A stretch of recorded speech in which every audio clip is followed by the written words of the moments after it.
somebody that you had done business with next before. story. He walks our streets wearing a mask and even a cape. Like my dad. We live in a culture overrun with crisis and swept by movements. This is Barack Obama. By this senseless tragedy. And the media is a huge part of that. I'm speaking! Chevy runs deep. And the sleeves. The Green Movement is no different. As this movement continues to grow, so does the involvement of television.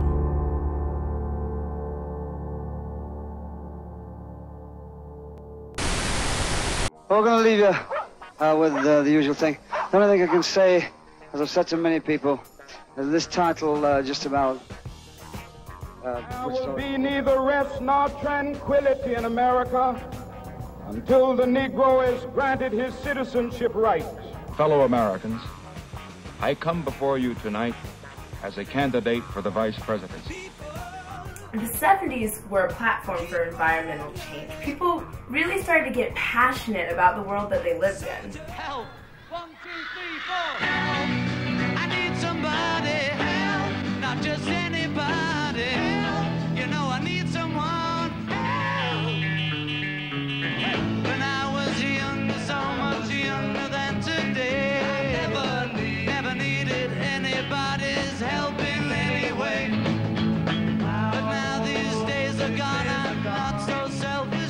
One event that really changed all that was the Apollo 8 mission in 1968. 3, 2, 1, all engines running, launch commit. Roger, clock. That's okay, flight, all engines. Clock start, flight, roger, clock. Hold down the conference. Hold power! Copy tower, Houston, copy. And BBC One have just joined us. I'd like to welcome their viewers. And as you heard, they're signing off in order to get... Good luck, a Merry Christmas, and God bless all of you on this good earth. This image provided a reminder that we only have one Earth, so we'd better take care of it. They're signing off in order to get on with preparations for the second burn on the other side of the moon again to bring them into circular orbit and much closer to the moon.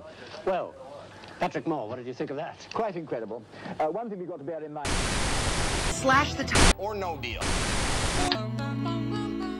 The television was invented in 1927 by Philo Farnsworth, and by the 50s, television had exploded. It was everywhere. Bring me a dream. Make him the cutest that I've ever seen.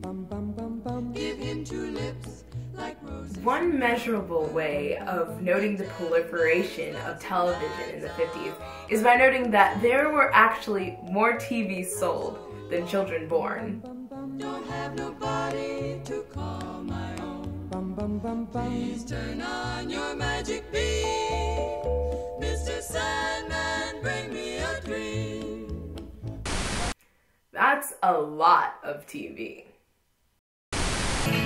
Nobody likes you because it keeps talking. Why don't you let me fix you some of this new Mococo drink?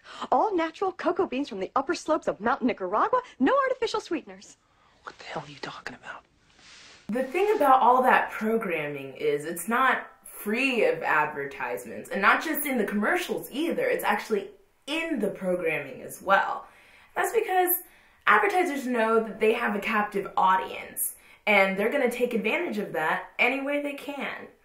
Actually, Jhally, a professor and an advocate of advertising awareness, says that you can actually follow the money to see the motives of advertisers and companies. Ads are everywhere and colonizing more and more spaces almost by the minute. For instance, our entire media system, television and print, has been developed as a delivery system for marketers. So with a movement that's growing as fast as the Green Movement is, it's really easy to see why advertisers would be eager to jump in.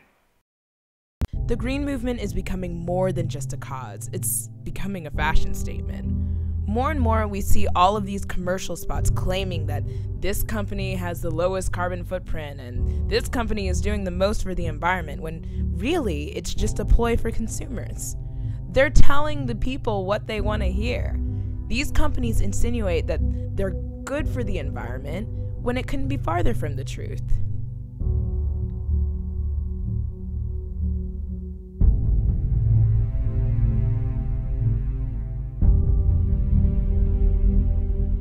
Knowing these figures, what we decided to do was to go analyze the green messages coming from the company that holds the most influence with children, Disney. Be our guest, put our magic to the test. Bring a heart that's full of wonder and let Disney do the rest. Come to our world and be part of our family. Come be our guest. Well, you know everything's gonna be a breeze. Disney is the second most watched channel during prime time. That means it's not just children watching, it's people of all ages. Disney is a powerhouse. We wanted to take note of their green messaging and compare it with their corporate responsibility to see if it was genuine or not. Basically, does Disney practice what it preaches? Termites, rats, and great deals! Because he's loaded! In the summer of 2009, Disney launched its Friends for Change Project Green initiative.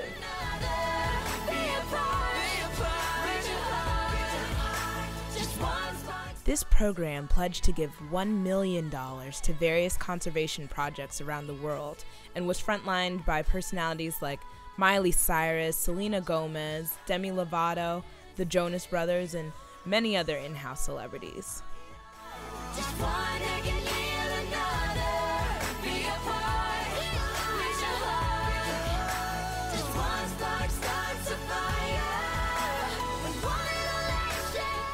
This really was a great initiative with a great message, but Disney's corporate action proved to be a huge contradiction.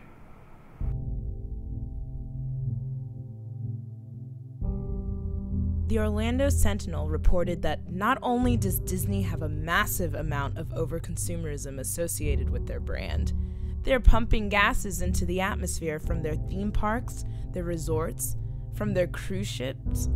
It's a problem. Jennifer Lance of Eco Child's Play points out that Disney also left hazardous materials, electrical transformers, fuel tanks, as well as introduced invasive alien species of plants and insects that threaten the natural flora and fauna on abandoned cruise ship destinations.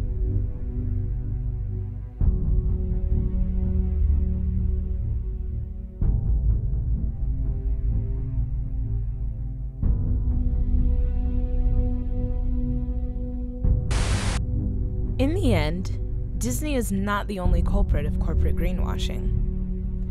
Advertisers will always look for the best way to sell their product, no matter what the cost. The messages aren't going to stop.